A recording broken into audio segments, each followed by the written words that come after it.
ಎಲ್ರಿಗೂ ನಮಸ್ಕಾರ. ನಮ್ಮನೆ ಅಡುಗೆ ಚಾನಲ್ಗೆ ನಿಮ್ಮೆಲ್ರಿಗೂ ಸ್ವಾಗತ. ನುಗ್ಗೆ ಸೊಪ್ಪಲ್ಲಿ ಪಲ್ಯ ಆಗಲಿ ಬಸ್ಸಾರಾಗಲಿ ಟೇಸ್ಟ್ ಮಾತ್ರ ಅಲ್ಟಿಮೇಟ್ ಆಗಿರುತ್ತೆ. ಸಿಂಪಲ್ಲಾಗಿ ಹಾಗೆ ಸಖತ್ ಟೇಸ್ಟಿಯಾಗಿ ನುಗ್ಗೆ ಸೊಪ್ಪಿನ ಪಲ್ಯ ಹೇಗೆ ಮಾಡೋದು ಅಂತ ತೋರಿಸ್ಕೊಡ್ತಾ ಇದ್ದೀನಿ. ಇದಕ್ಕೆ ಒಂದು ಕಡಾಯಿ ತಗೊಂಡು ಅದಕ್ಕೆ ಒಂದು 4 ಟೇಬಲ್ ಸ್ಪೂನು ಕಡಲೆಕಾಯಿ ಬೀಜ ಹಾಗೆ 1-2 ಟೇಬಲ್ ಸ್ಪೂನು ಹಸಿ ಕೊಬ್ಬರಿ ಕಟ್ ಮಾಡಿಕೊಂಡು ಸ್ವಲ್ಪ ಹುರ್ಕೊಂಡು ಒಂದು ಕಪ್ಪಿಗೆ ಎತ್ತಿಟ್ಕೊಬೇಕು. ಕಂಪ್ಲೀಟಾಗಿ ಕೂಲಾಗಕ್ಕೆ ಬಿಡಿ.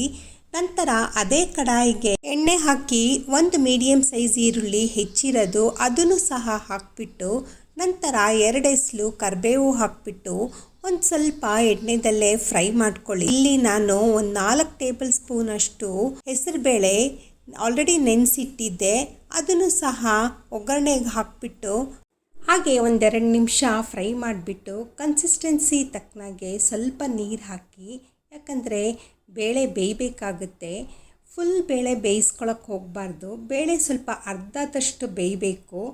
ಅರ್ಧದಷ್ಟು ಬೆಂದಮೇಲೆ ನುಗ್ಗೆ ಸೊಪ್ಪೆಲ್ಲ ತೊಗೊಂಡು 1-2 ಸತಿ ನೀಟಾಗಿ ತೊಳೆದು ಅದನ್ನು ಸಹ ಒಗ್ಗರಣೆಗೆ ಹಾಕಬೇಕು. ಇಲ್ಲಿ ಬೇಳೆ ಜಾಸ್ತಿ ಬೇಯಿಸ್ಕೊಳಕ್ಕೆ ಹೋಗಬೇಡಿ, ಯಾಕಂದರೆ ತುಂಬಾ ಅಂಟಂಟಾಗಿ ಹೋಗುತ್ತೆ. ಸ್ವಲ್ಪ ಬೇಳೆ ಥರ ಇದ್ದರೆ ರುಚಿ ತುಂಬ ಚೆನ್ನಾಗಿ ಕೊಡುತ್ತೆ. ಸೊಪ್ಪೆಲ್ಲ ಹಾಕಿಬಿಟ್ಟು ಒಂದು ಸತಿ ನೀಟಾಗಿ ಕಲಿಸ್ಬಿಟ್ಟು ರುಚಿಗೆ ತಕ್ಕಷ್ಟು ಉಪ್ಪು ಹಾಕಬೇಕು. ಉಪ್ಪೆಲ್ಲ ಹಾಕಿಬಿಟ್ಟು 1-2 ನಿಮಿಷ ಲಿಡ್ ಮುಚ್ಚಿಡಿ. ಫ್ರೆಂಡ್ಸ್, ಇದೇ ಗ್ಯಾಪಲ್ಲಿ ಯಾರೆಲ್ಲ ನನ್ನ ಚಾನಲ್ ನೋಡ್ತಾ ಇದ್ದೀರಾ ಪ್ಲೀಸ್ ಸಬ್ಸ್ಕ್ರೈಬ್ ಮಾಡ್ಕೊಳ್ಳಿ. ನನ್ನ ರೆಸಿಪಿ ನಿಮಗಿಷ್ಟ ಆದರೆ ಒಂದು ಲೈಕ್ ಮಾಡಿ. ಹಾಗೆ ಒಣಮೆಣ್ಸಿನ್ಕಾಯಿ ಕೈಯಲ್ಲೇ ಸ್ವಲ್ಪ ಕ್ರಷ್ ಮಾಡಿ ಮೇಲೆ ಹಾಕಬೇಕು. ಇಲ್ಲಿ ನಾನು ಒಣಮೆಣ್ಸಿನ್ಕಾಯಿ ತೊಗೊಂಡಿದ್ದೀನಿ, ನೀವು ಬೇಕಾದರೆ ಖಾರದ ಪುಡಿನೂ ತೊಗೊಬೋದು.